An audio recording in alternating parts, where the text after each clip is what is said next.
E quando nós falamos de crítica textual, a palavra crítica pode justamente levar à ideia de que, de alguma maneira, nós já pressupomos uma visão cética com relação ao texto bíblico. E a partir de agora é importante nós definirmos o que é crítica textual. Qual é a definição de crítica textual? Vamos primeiro falar do seu propósito. O propósito da crítica textual é recuperar o texto original do Novo Testamento a partir das evidências disponíveis. Então, a crítica textual, ela não trabalha com o texto pronto. Ela vai produzir esse texto a partir de várias evidências, aquilo que nós vamos chamar de testemunhos, os manuscritos que datam de metade do século II até os manuscritos que estão constantemente sendo descobertos. Nós fazemos todo um estudo comparativo entre esses manuscritos para chegarmos cada vez mais perto do texto original. E quando nesse contexto nós estamos falando texto original, nós estamos falando texto originalíssimo, ou seja, aquele texto que Pedro, Paulo, Tiago, João, Judas, todos eles escreveram. Então, a crítica textual é importante para o estudo do Novo Testamento por dois motivos. Em primeiro lugar, não temos à disposição nenhum dos textos autógrafos. E quando eu falo autógrafos, nós estamos falando dos documentos originalmente escritos pelos próprios autores bíblicos. Todos eles se perderam. Esses chamados originalíssimos não sobreviveram devido ao tempo e devido ao seu uso.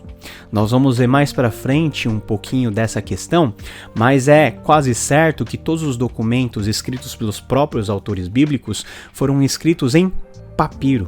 E o papiro é um material bastante frágil, que não dura tanto tempo assim e que não aguenta muito o manuseio extensivo.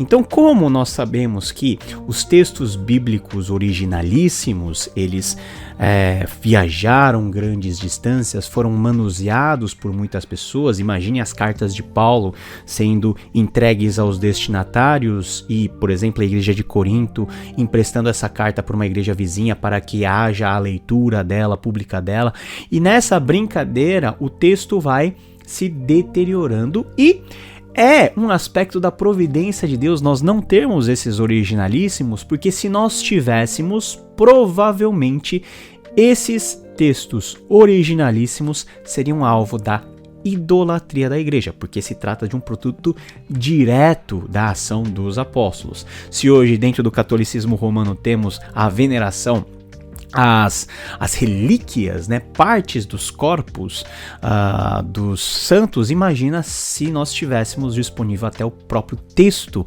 originalíssimo do Novo Testamento. Então o que nós temos dentro da nossa análise e o que a igreja sempre dispôs é do texto, mas não do texto originalíssimo. Nós temos cópias, nós temos manuscritos que na sua imensa maioria, guardam a mensagem e a essência daqueles primeiros textos que foram escritos. Outro ponto a se considerar é que, na análise desses vários manuscritos que tiveram a sua origem no originalíssimo, existem vários erros. E note aí, eu vou colocar erros entre aspas. É o que nós chamamos de variantes, ou seja, leituras diferentes.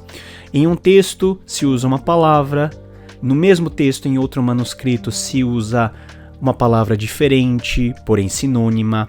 Um nome ele é grafado com um determinado número de letras, o mesmo nome em outro manuscrito é grafado de uma maneira ligeiramente diferente.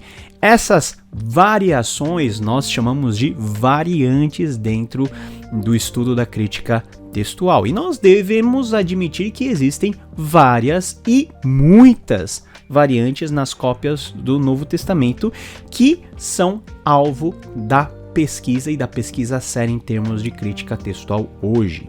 Se você, por exemplo, pegar as versões mais contemporâneas, né, de tradução bíblica como a NVI e a NVT, você com certeza vai notar no texto notas de rodapé que às vezes vão indicar uma leitura alternativa. Nessa versão diz tal, ou naquela versão diz isso.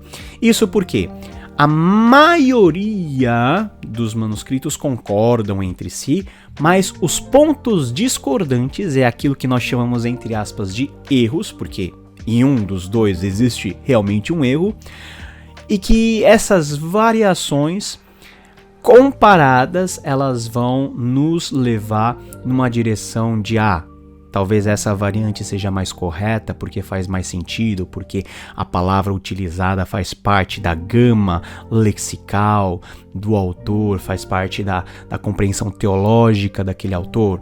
Essa palavra não é muito apropriada, ou seja, foi um erro mesmo, que aí pode ser um erro de cópia ou pode ser um erro intencional teológico, mas que parece que não faz parte daquilo que o autor eventualmente pensava. Enfim, esse tipo de estudo é o âmago e o cerne daquilo que nós definimos como crítica textual.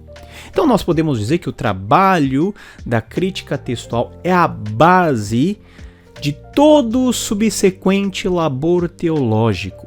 Ou seja, toda a teologia ela se estrutura sobre o texto bíblico, na verdade, e o texto bíblico, nos seus originais, ele é composto, ele é analisado com base na crítica textual, uma vez, e relembrando que nós não temos os autógrafos. Então, nós estamos lidando na crítica textual com a própria questão da integridade e leitura primária do texto original preservado e escrito, no caso do Novo Testamento, em língua grega. Então, perceba aí o quanto a crítica textual ela é importante. Caiu de paraquedas aqui no canal, nós temos muitos conteúdos relacionados à Bíblia, fé, línguas originais. Gostou desse vídeo? Clica aqui porque vai ter um conteúdo semelhante, e se você quiser conhecer mais da fé, clica aqui porque nós temos um conteúdo especialmente desenvolvido para você. Deus te abençoe e até a próxima!